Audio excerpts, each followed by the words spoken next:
Have you ever wondered how the Carnatic Wars shaped the course of Indian history? These mid-18th century military conflicts, known as the Carnatic Wars, were a pivotal turning point in the subcontinent's trajectory. They were not merely battles, they were a complex chess game involving the British East India Company, the French East India Company, and various Indian rulers. Each player had their own agenda, their own dreams of power and control. The British and French East India Companies, hungry for influence and trade dominance, found themselves locked in a bitter rivalry. Meanwhile, Indian rulers, entangled in their own power struggles, were drawn into this whirlpool of conflict. The Carnatic Wars, therefore, were not just about military might. They were about politics, alliances, and the very control of India's destiny. These wars, fought on Indian soil, had far-reaching geopolitical implications, reshaping not just the Indian subcontinent, but the world. Now let's travel back in time and witness the unfolding of these historical events. The year is 1746. The British and French are on the brink of war. But how did this conflict arise in the peaceful land of Carnatic? In the mid-18th century, a tussle for supremacy between the British and the French was brewing. The spark that ignited this conflict was the War of Austrian Succession in Europe. As the British and French were global powers, their rivalry spilled over into their colonies, including India, and thus the peaceful Carnatic region became a battleground. The British East India Company and the French Compagnie des Indes began to fortify their posts, readying for war. But it was the capture of the British fort at Madras by the French in 1746 that marked the beginning of the First Carnatic War. This event, known as the Battle of Madras, was a significant turning point. The French, under the command of La Bourdonnais, managed to seize the British stronghold, demonstrating their military prowess. However, the victory was short-lived. The British, not to be outdone, launched a counter-offensive and recaptured Madras in 1748. The war, however, had its consequences. It disrupted the tranquility of the region, leading to massive loss of life and property. Moreover, it exposed the vulnerability of the local rulers, paving the way for European powers to exploit the political vacuum. The First Carnatic War ended in a stalemate, setting the stage for more conflict. And so, the stage was set for the Second Carnatic War, a conflict that would further shape the history of India.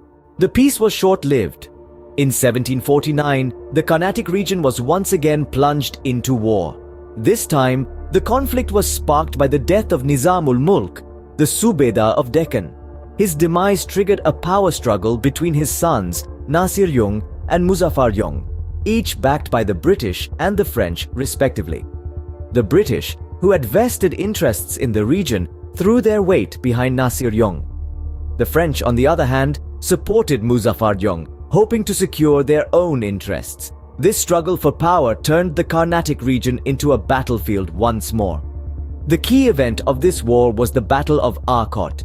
The British, led by a young officer named Robert Clive, managed to capture the city of Arcot, dealing a significant blow to the French and their local allies.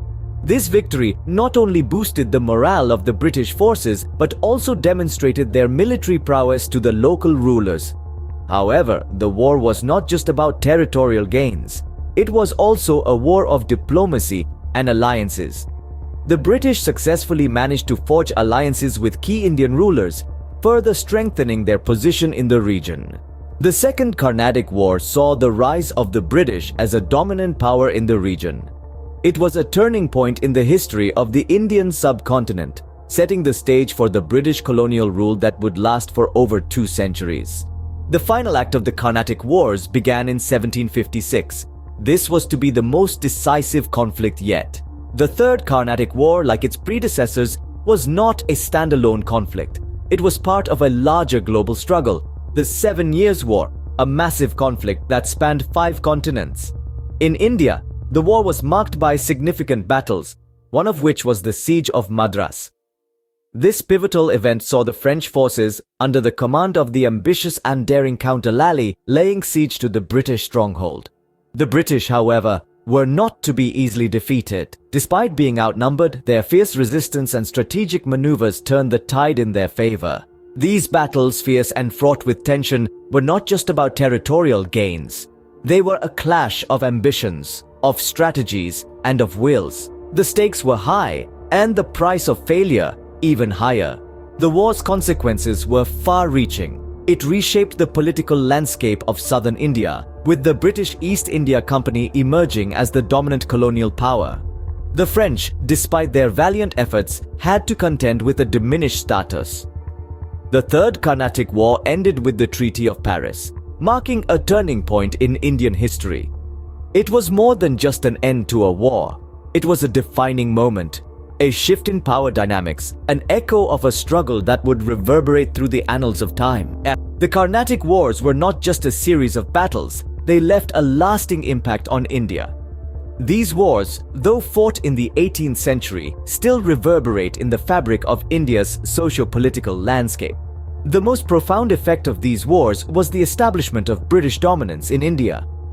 The British East India Company, using its military and economic prowess, exploited the political vacuum created by the wars and established itself as a major power broker. It was the beginning of a 2-century-long British rule that would drastically alter India's trajectory. The Carnatic Wars marked the end of indigenous powers and the ascent of British colonial rule. The political upheaval brought on by the wars was accompanied by significant social changes. The British introduced new administrative systems, laws, and education policies which had a profound impact on Indian society. These changes, while disruptive, also laid the groundwork for modern democratic institutions in India. Economically, the Carnatic Wars led to the exploitation of India's resources by the British. The wealth drain and the subsequent impoverishment of the populace had far-reaching consequences that are still felt today. But it's not all a tale of loss. The resistance against British rule sparked a sense of unity and nationalism among Indians, which eventually led to the struggle for independence. So, the Carnatic Wars, a series of conflicts far removed from our time, continue to shape the India we know today. History indeed has a way of echoing through the ages. Do like, share, and subscribe our channel for more content.